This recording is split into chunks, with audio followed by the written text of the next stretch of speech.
man. We got Six Nations coming up. Six Nations are literally starting up this week. And it is, I think this could end up being one of the biggest ones. Of course, look, I'm coming in as a biased person. I've never been a big fan of the Six Nations. I thought that it was very slow rugby in compared to the rugby championships that I feel is just a better brand of rugby, even if it is an incredibly one-sided outcome that typically arise from this. But, after the release of Netflix's Six Nations Full Contact, I was able to get better insight into stories of the players, which allows me to be able to want to root and go for some of these teams in a little bit more. So this week, obviously it's first rounds, and they are not holding anything back in these first rounds. So let's talk about it. I don't have more slides, so we're just gonna be yada through it. But first and foremost, I think the biggest game that we have that very well could be the finalist results are France and Ireland kicking off. This is almost equivalent to when France took on New Zealand in the Rugby World Cup to be able to set it up. Like, you're just like, bruh, like, how do you have your heavyweight up front? Like, that's a way to grab people in, but goodness. So in this one, if you guys don't know, this is the two Grand Slam champions in back-to-back years going up against each other. What does it mean to be a Grand Slam champion? It means that you won every single one of your games in the Six Nations and came out perfect, the perfect 5-0 over the course of the 5 rounds. And both of these teams in 2022 and 2023 subsequently won it. Obviously, Ireland was number one for the predominant part of last year. And ultimately, both Ireland and France, who were 1 and 2, flopped in the Rugby World Cup. And as we know, South Africa continued their rise to power as they always do. But this is one that I think is interesting. Ireland no longer has major players like Johnny Sexton. France, if you guys don't know Johnny, go watch the doc. Johnny Sexton is talked about in the doc. It'll help put some pieces together. I really think that it's something that will help create context. France is missing their World Rugby Player of the Year and their scrum half, Antonio Dupont, who is going to be trying to work to do sevens and get to the Olympics with France. So these are two teams that are widely considered to be the best in Europe, but also are missing very, very, very key players, whether due to retirement or other engagements. In this one, it's going to be a really close game. I do believe that Ireland will probably come out on top, though. As per usual, France is probably the more talented team. They still got their leader, Gaël Foucault, who you can get to see in the Six Nations doc. And they still got a very talented team that's going to be doing work. But, again, when it comes to distribution between your 9s and your 10s, man, it's hard if you don't have the guys in there to be able to control the course of play. But, of course, also for Ireland, the lack of Johnny Sexton, who is a game breaker and a deal maker when it comes to rugby, he's not going to be there anymore. There's no more safety net with him. But I have Ireland in this one. Next game up, we got Italy taking on England. Now, if you guys don't know, England is coming to the second year under Steve Borthwick, who I now, if you guys saw my last episode about this, consider him to be Jason Statham of rugby, simply because he feels so intense and talks like this every single time. And it's always about making sure that everything is very poignant and intense in his words, but quiet. You don't go loud.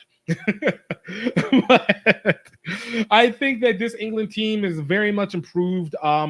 Big loss for them is that Owen Farrell, who has been their fly half for the better part of the last decade, is no longer going to be with them for the Six Nations. He's taking a mental health break off from the Six Nations, as well as obviously his transition to France as next June, this upcoming June, he goes off from the Saracens over to Racing 92.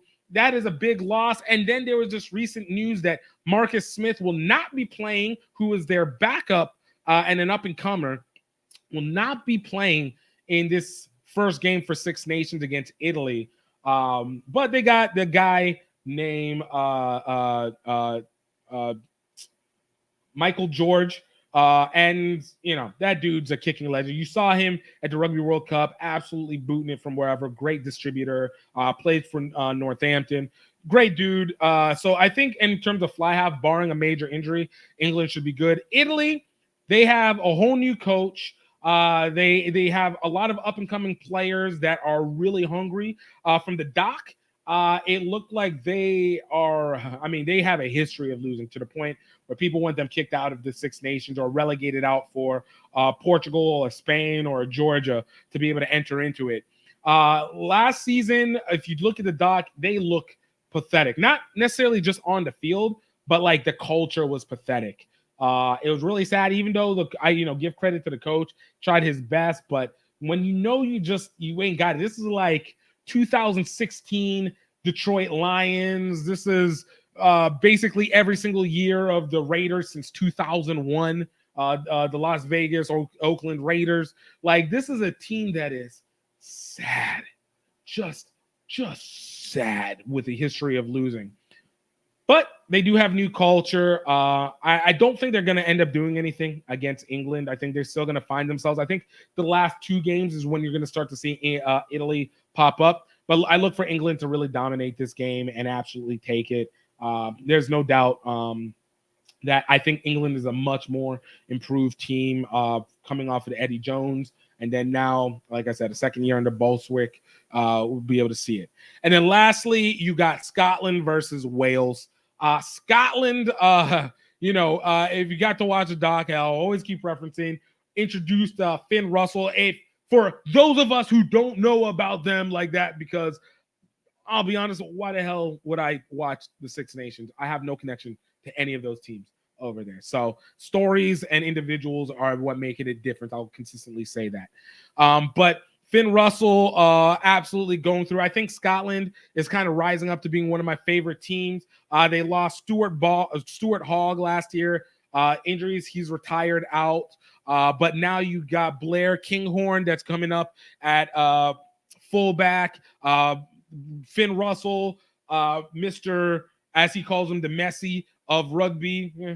But they're absolutely daring, dynamic player. A dude that I almost guarantee wears a do-rag every night to go to sleep. He feels like America's Most Wanted in the Scottish version. But they're going up against Wales, a team that is kind of crippled. They're still trying to find their way up. Obviously, there's so many financial issues that are happening with this Welsh union. It's affecting their pro team. They all suck. And I think this year, Wales is really going to be in contention for what they call the wooden spoon, which is the last place finish in the Six Nations. Warren Gatland, who is the coach, returned back. He's got an uphill battle. But Scotland last year came out strong, winning their first two games really heavily. I think this is going to be another situation. They come out strong. I think Wales and Italy are going to be the two weakest teams in this competition with ease. But Scotland is definitely going to be hanging out, to say the least. And like I said, I think being led by Finn Russell, depending as he keeps control of the ball and doesn't let his ego get the best of him, I think they should get this game. And overall, in terms of a prediction, I think this will be a good season. I do think that the doc will help guide people in, and I definitely recommend it. You can check out my review of it, the last episode, or look it up on our YouTube page, the Six Nations full contact review itself.